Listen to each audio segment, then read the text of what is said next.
Coach DJ here. How's everybody doing? Welcome to the new episode of our podcast we've got here today. I just wanted to provide an overview of one-touch passing. It's a very important topic that I've been working on. I hope everyone had a good holiday. The season continues indoors for the teams that I'm working with. In particular, this past weekend after the holiday, we did have a very cool indoor tournament in our area known as the Harvest Cup, which is super cool. A lot of good teams come out to join the group. But one of the things that my team has been working on is really focusing on getting ahead of the play, thinking ahead, and also improving quality of passing. It's very important. I think if you've coached for any length of time, you realize that eventually the quality of passing and the one-touch, first soft touch kind of idea is really more and more important as they grow older, in order to, maintain possession and ensure that they are creating opportunities to move the ball between different zones of the field. And you start to recognize that the quality of passing and the ability to maintain possession and create opportunities is more and more important.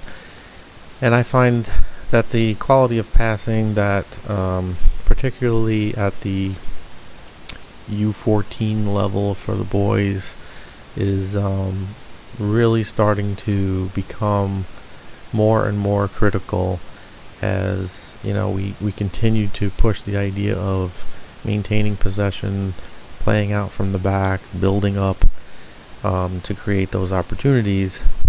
So we've been working on that, right? And we've been taking our time, not only working on quality of passing, striking the ball with precision, thinking ahead and playing ahead.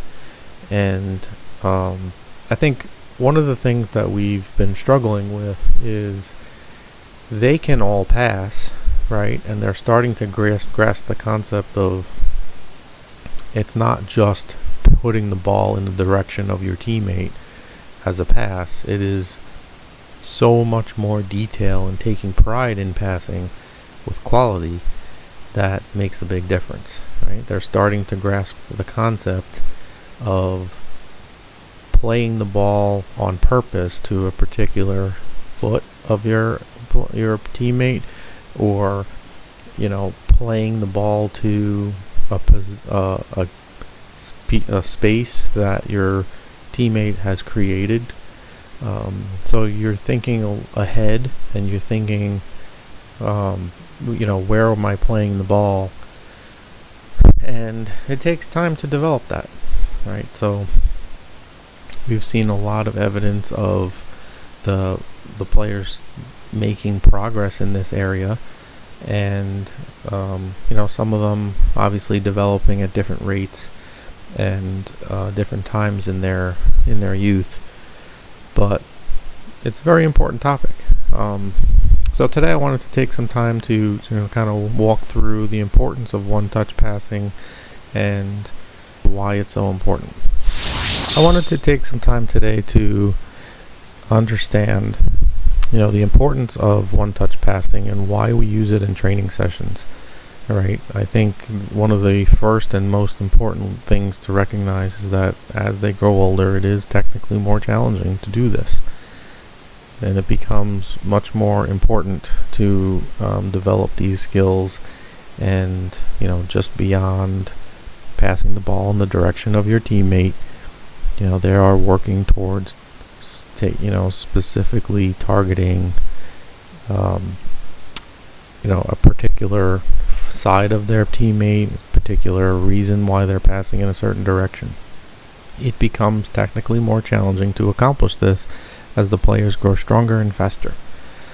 The second reason is we're working on developing a tempo, right, and building up the energy that game pace type of tempo in our training sessions, just like it happens in the game. We're working with intensity. We're working with trying to get the players to get that feel of a quality pass. We're also working with them trying to understand what it's like and feel that tempo. Literally a tempo of the ball and the sound that you hear, and the passes that take place in sequence.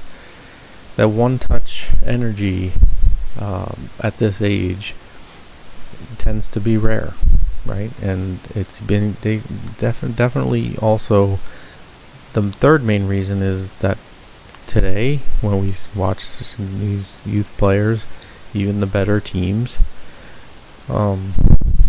one-touch passing is required really to basically solve pressure situations. When things are tight and things are trying to work out of trouble, the one-touch passing really makes a big difference. If they can find the space, think ahead, and move the ball quickly, they can work themselves out of pressure. So why are we trying to develop one-touch passing skills? Well, first of all, quick transition play, and we see basically that one-touch passing allows teams to transition quickly, not only from defense to offense, but again, getting out of trouble.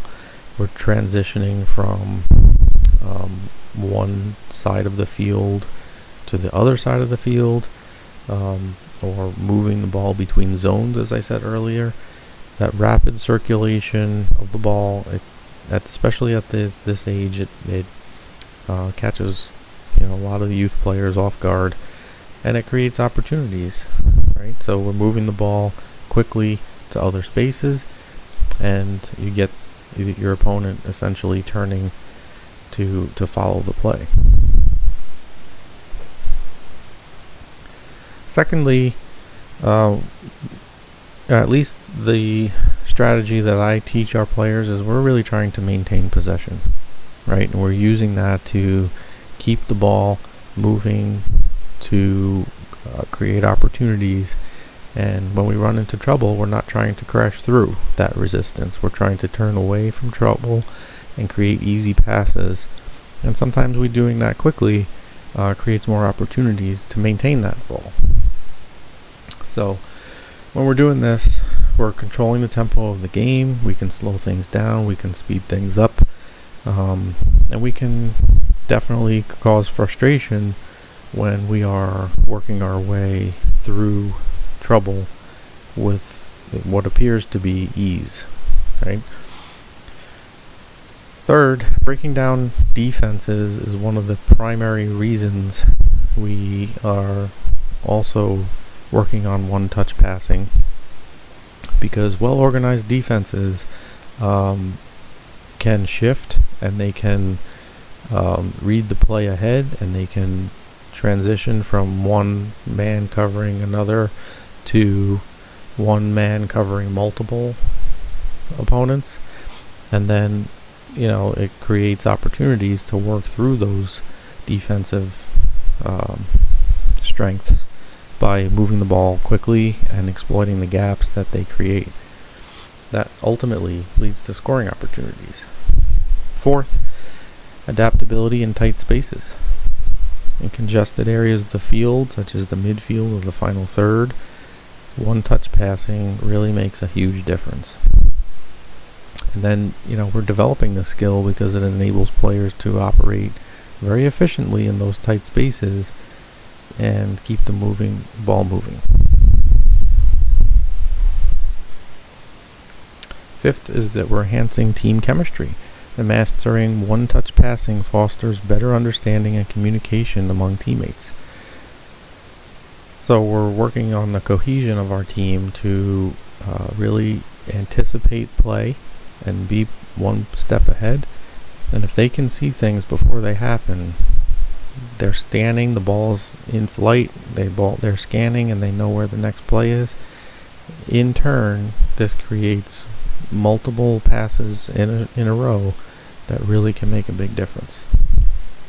So as you can see, there are a lot of benefits to one-touch passing and working on these skills. I'm not going to go into a lot of detail with providing a lot of drills or things that you can do. There are plenty of things out there that you can find everywhere on it. So you can see the value of doing this. Okay, I did want to take a moment to walk through some basic drills that can be done. Obviously, there's a lot of things you could do with shapes. Using drills that involve all the players. A simple one like this where you can be following your pass around a multi-sided shape depending upon the number of players.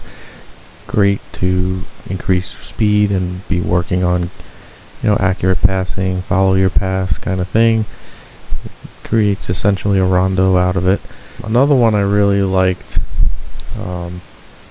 was the idea of the circle one, that the same idea where you're following your pass around the circle, one touch, but then after multiple iterations, and you can gamify this however you'd like, it ultimately then turns into a couple of guys in the circle, and it becomes a